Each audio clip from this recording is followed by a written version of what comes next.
আর মা আমলকির চাটনি বানাবে বলে এখন আমলকি সিদ্ধ করছে। আমি একটা কাণ্ড করে ফেলেছি। দেখুন মনে এরকম আটাটা নিলেন গোল্লা রুটিটা, এইবার সম পরিমাণে প্রেসার দিয়ে চারিদিকে এরকম হাতটা ঘোরা। নমস্কার বন্ধুরা, welcome back to my daily blog. তো আমার মা এখন আমলা না, এটাই কি বলে গো, আমলকি সিদ্ধ করছে, চাটনি হবে বলে। এই যে আমলকি সিদ্ধ করা চলছে, চাটনি হবে। আর আমি এদিকে আনাজ কাটছিলাম। ব্যাস, এই যে আনাজ কাটছিলাম, এটা ক্যাপসিকাম কেটেছি, ক্যাপসিকামের এই দানাগুলো রেখে দিয়েছি, দেখবো এগুলো ফুটলে গাছ বেরোয় কিনা, ওর জন্য রেখে দিয়েছি, আমার নতুন এক্সপেরিমেন্ট। আচ্ছা, এরপর আমাদের আজকে মাংসের ঝোল হবে আর চিলি চিকেন হবে। আর কিছু হবে মা? না, আর কিছু হবে না, আর ভাত হবে। মাংসের ঝোল, চিলি চিকেন আর ভাত হবে। তো তার জন্য আমাকে পুরো আনাজের দায়িত্ব দেওয়া হয়েছে, আনাজ আমি কাটবো। আর বেগুন আনা হয়েছে, রাত্রিবেলা বাবা বেগুনই খাবে, ওর জন্য বেগুন আনা হয়েছে। তো এইগুলো করবো এখন। আর মা আমলকির চাটনি বানাবে বলে এখন আমলকি সিদ্ধ করছে। গুড মা, গুড, করো। গাইস, এই দেখুন আমাদের বাগানে এটা হচ্ছে কি গাছ পুঁতেছিলাম, হলুদ গাছ, মানে আমি হলুদ পুঁতে দিয়েছিলাম, তো সেটার দিয়ে গাছ বেরিয়েছে, হলুদ গাছ।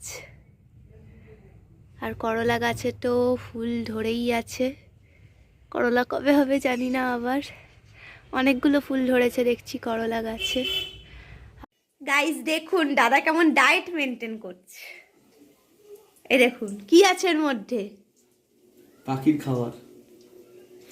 জানি তো তুই একটা পাখি, মোটা পাখি। আমাকে তাহলে পোষ, তুই পাখি বুঝবি। আর এই দেখুন গাইস, আমি এখানে বেগুনি ভাজছি, কিন্তু মা আমার বেগুনিটা সম্বন্ধে অনেক কমপ্লিমেন্ট দিল। মা বলো, কি বললে তুমি? বেগুনি পাবি, এছাড়া কিছু পাবি না, বেসনের গোলা টোলা পাওয়া যাবে না। বেগুনের মধ্যে শুধু বেগুন পাবো? ওই তো এত তো বেসন দিয়েছি, ওই তো বেসন। হ্যাঁ, আর এখানে টমেটম পেঁয়াজের চপ ভেজেছি মায়ের কথা শুনে। ওটা ভালো হয়েছে। এই যে, আর মায়ের কথা শুনে আমি আরো বেসন ঢাললাম, এত পাতলা হয়ে গেছি। আরে গলতি হো সকতা হ্যায় না, মানুষ মাত্রই ভুল হয়, যে ভুল না করে সে মানুষই নয়, ঠিক কি না? আমি প্রমাণ করলাম যে আমি একজন মানুষ। গাইস, আমি একটা কাণ্ড করে ফেলেছি। এই যে বেগুনটা যেটা পাচ্ছ না,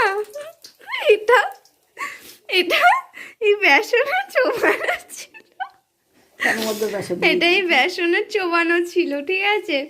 তো এবার মা বললো বেসনটা কম পড়বে, তো আমার মনে ছিল না যে আমি বেগুনটা বেসনে চুবিয়ে রেখেছিলাম। আমি তার মধ্যেই বেসন ঢেলে দিয়ে যখন চামচ দিয়ে এরকম নাড়াতে যাচ্ছি, তখন দেখি এ বাবা, এর মধ্যে তো বেগুন আছে, এ বাবা। মানে এমনি আমি তখন থেকে বকাঝকা খাচ্ছি যে হ্যাঁ, খালি বেগুন পাতলা, বেগুন না মানে ব্যাটারটা পাতলা গুলেছি, সব লোকে বেগুনই পাবে, বলে বেসন পাবে না। আর এখানে আরো একটা কাণ্ড করে দিয়েছি। মা তোমার কেমন লাগছে? ভালোই লাগছে। ভালোই লাগছে। সারাদিন তো রান্নাঘরে দাঁড়িয়ে দাঁড়িয়ে কেটে যায় না। আচ্ছা, কি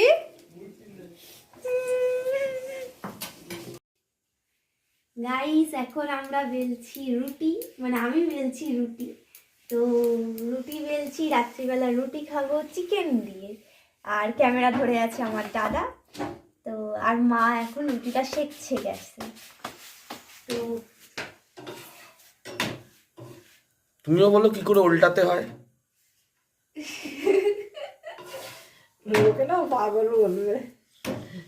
আমার একটা গভীর কোশ্চেন আছে, তাওয়ার হ্যান্ডেলটা ওইদিকে কেন? এই হাত দিয়ে রাখতে সুবিধা। এইসব টেকনিকগুলো বলতে হবে তো, নাহলে শিখবে কি করে? আমার এদিকে আন। এই যে 40টা রুটি সব দুটো হয়েছে। এদিকে আন, এদিকে আন, আমি বেলাটা শিখিয়ে দিই কিভাবে একটা রুটিকে বেলতে হয়। দেখুন মনে এরকম আটাটা নিলেন গোল্লা রুটিটা, এইবার সম পরিমাণে প্রেশার দিয়ে চারিদিকে এরকম হাতটা ঘোরাতে হবে, ঠিক আছে?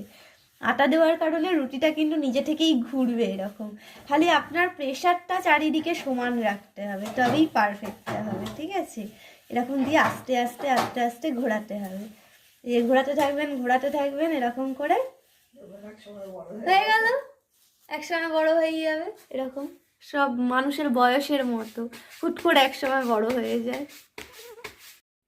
গাইস, খাওয়া দাওয়া কমপ্লিট, আমি শুয়েও পড়েছি লেপ মুড়ি দিয়ে, আপনারা দেখতে পাচ্ছেন খুব ঠান্ডা পড়েছে, ঠান্ডা ঠান্ডা। তো এই ঠান্ডা পড়েছে বলে এটা ঠোঁটের মধ্যে মেখে নিয়েছি, ঠিক আছে? এটা হচ্ছে বোরোলিন, ঠোঁট নাহলে ফেটে যায়, তার জন্য এটা মেখে নিয়েছি। এবার আমি ঘুমিয়ে পড়ি, খুব ঠান্ডা, মুড়ি সুড়ি দিয়ে ঘুমিয়ে পড়ি। আর আপনাদের জন্য এতটাই, দেখা হবে আবার কালকে, টাটা।